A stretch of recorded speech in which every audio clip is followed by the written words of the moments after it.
the Fight House. Whenever you go out, there's always that one couple who says they are all smiles and on the same page, but they never really are. And unfortunately for us, that couple happens to be the president and the vice president of the United States. Rumors have been swirling in Washington about a lack of focus between the two reports from the VP's office saying Harris is not being properly prepared and has been sidelined. And that begs the question, who's really to blame for the failures of the Biden administration? And joining us now to discuss is former Nevada State GOP Chairwoman Amy Tarkanian and Newsmax contributor John Fund.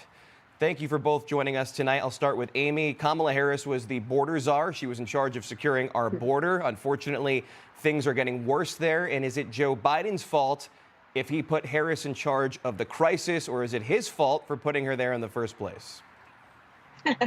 I think they're both at fault, and this entire administration is at fault for actually taking away the policies that were working under the prior administration from the get-go. And the fact that Kamala's team is now complaining, saying that she was given too tough of jobs and that it's unfair and that they are possibly doing this because they are racist.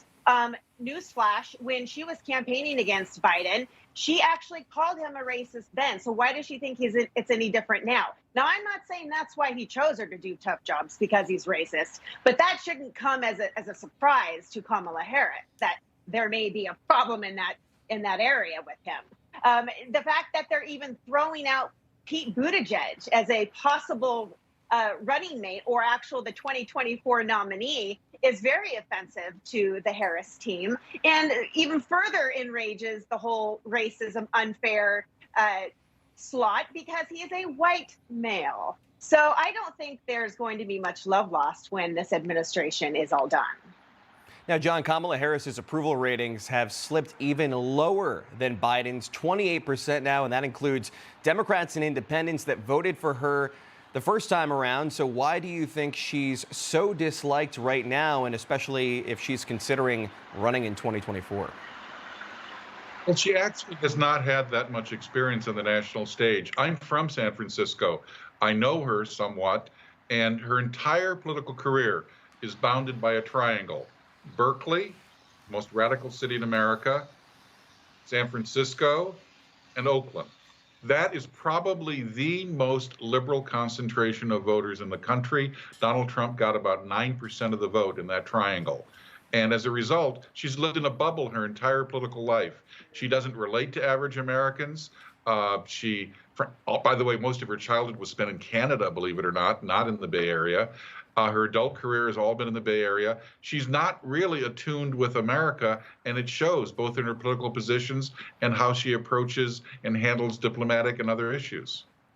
Now, Amy, White House Press Secretary Jen Psaki, she sent out a tweet regarding the infighting rumors a few weeks ago. This is what she said. For anyone who needs to hear it, VP is not only a vital partner to the president, but a bold leader who has taken on key important challenges facing the country, from voting rights to addressing root causes of migration to expanding broadband. Now, why would Jen Psaki feel the need to write this tweet? Clearly, she's been hearing what everybody has been saying, and she felt the need to get out ahead of that. What do you think of this tweet? Right. Well, I almost feel like this is something that needs to be repeated just for self-reflection for the White House administration themselves. So that way they can finally believe themselves that they're actually doing a good job and that she's an exceptional leader, which we all know that's not the truth. The fact that she's already lost her comms director, who actually served under Obama and Pelosi. This is not somebody who was actually introduced. This was their first rodeo. This is somebody who was very seasoned, that felt that it was necessary to step away. And the fact that then within 48 hours later, you also then had President Biden's White House communications director leave. I think there is some major, major problems, and you cannot hide it. And I think Jen Psaki just putting out that tweet further shows that there is major cleanup going on, and I don't know if there's enough mops to soak it all up. And John, we got a question for you, about 30 seconds. Joe Biden underwent a colonoscopy. During that time, he gave his presidential powers to Kamala Harris. She was effectively president for a day.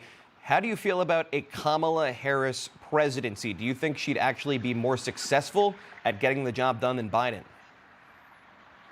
She probably would be more alert. By the way, she was only president for 85 minutes. And I think we survived okay with that length of time. Kamala Harris is a liberal. She's not particularly skilled at getting things through Congress. She didn't have any major legislation. I don't see that there would be that much difference. All right, Amy Tarkanian and John Fund, thank you so much for joining us tonight. Thank you. Hey, I'm Rob Finnerty. Thanks for watching. If you enjoyed this video, please join the conversation in the comments below. Don't forget to subscribe, too. Hit the bell icon to be alerted to breaking news. And remember, there's a whole lot more on Newsmax TV, America's fastest growing cable news network. Newsmax TV, where real news for real people.